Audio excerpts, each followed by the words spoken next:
Welcome back to Contemporary Events Info, the channel where we don't shy away from difficult questions.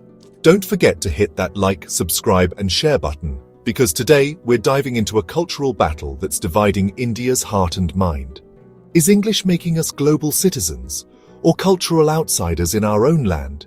Is it time for India to say goodbye to English and reclaim its regional languages? Let's start at the root. English was never ours. It was imposed during British rule to create a class of Indians who could serve the empire. But after independence, did we ever truly let it go? Or did we just adopt our colonizers' language and make it our own master? Today, English is the language of power, education, governance, and aspiration. But does that come at the cost of our own identities? Supporters of English say it's the language of globalization. They argue that India needs English to compete globally, to secure high-paying jobs, access international markets, and integrate with the digital economy. It's also seen as a neutral bridge language in a nation with over 1,600 languages and dialects. English, they say, isn't just a tool, it's a passport to opportunity. But who gets that passport? Here's the uncomfortable truth. English isn't empowering everyone. It's excluding millions. In rural India, English remains unattainable. And that's not just a language issue, it's a class issue. Students who don't speak English fluently are made to feel inferior. They're often mocked, held back, or pushed out of academic and job opportunities.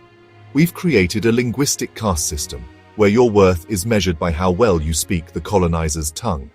Is this the India we want to build? India is a treasure trove of linguistic diversity. Tamil, Bengali, Marathi, Malayalam, Assamese, Punjabi, Kannada, Telugu, and hundreds more. But these languages are shrinking in the public sphere. Fewer books, fewer films, less digital content, and almost zero presence in STEM, law, or business education. Parents are abandoning mother tongues to make their kids future-ready. Schools are ditching local languages to chase global rankings.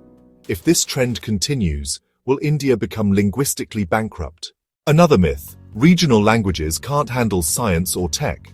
But countries like Japan, Germany, South Korea, and China teach higher education in their own languages, and they're global powerhouses. So why can't we? The real reason isn't ability. It's apathy, lack of investment in developing educational resources in regional languages. Are we too lazy, or too colonized, to imagine a future in our own voice? Some argue that without English, India would be linguistically fragmented. But isn't India already divided? By region, religion, caste, and class? What if celebrating our languages could actually heal those divides? By giving every region pride and representation.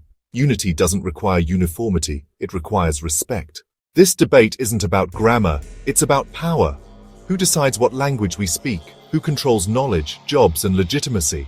As long as English remains the gatekeeper of opportunity, we're reinforcing a linguistic elite and locking millions out. The choice isn't English or Indian languages, the real fight is for equity. English gave us a global voice, but is it drowning out our inner one? India doesn't need to abandon English, but it does need to uplift its regional languages in education, governance, and innovation. Because if we let our languages die, we don't just lose words, we lose history, identity, and wisdom.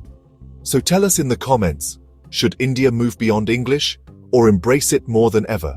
This is Contemporary Events Info. Like, share, and subscribe for more bold takes on India's most urgent debates. Let's build a nation where every voice in every language is heard.